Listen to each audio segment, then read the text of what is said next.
মাধ্যমিক 2026কে লক্ষ্য রেখে আজকের আলোচ্য বিষয় তাপ। তাপ কি? তাপ হলো এক প্রকারের শক্তি যা গ্রহণ করলে বস্তু উত্তপ্ত হয় এবং বর্জন করলে বস্তু শীতল হয়। তার মানে তাপ কি? তাপ হলো এক প্রকারের শক্তি যা গ্রহণ করলে বস্তু উত্তপ্ত হয় এবং বর্জন করলে বস্তু শীতল হয়। কিন্তু কোনো বস্তু তাপ গ্রহণ করবে না বর্জন করবে সেটা যার উপর নির্ভর করে তাকে আমরা বলি তাপমাত্রা। অর্থাৎ তাপমাত্রা হলো বস্তুর তাপীয় অবস্থা যা ঠিক করে দেয় সেই বস্তু অন্য বস্তু থেকে তাপ গ্রহণ করবে না তাপ বর্জন করবে।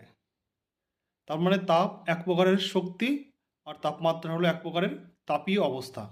দেখো, কোনো গরম জিনিস ধরলে আমাদের গরম লাগে, কারণ জিনিসটা গরম মানে কি? গরম মানে হলো সেই জিনিসের তাপমাত্রা বেশি এবং আমাদের শরীরে তাপমাত্রা সেই জিনিসটা থেকে কম।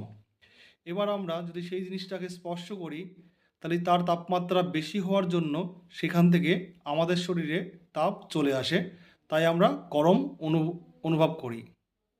আবার দেখবে শীতকালে ঠান্ডা লাগে।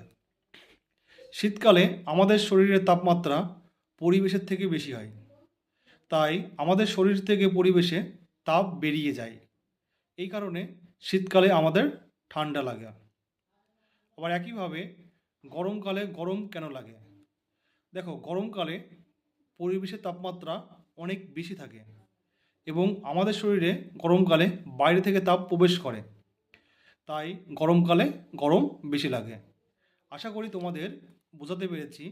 যদি ভালো লাগে অবশ্যই তোমরা চ্যানেলটিকে সাবস্ক্রাইব করো এবং ভিডিওটিকে লাইক করো। ধন্যবাদ।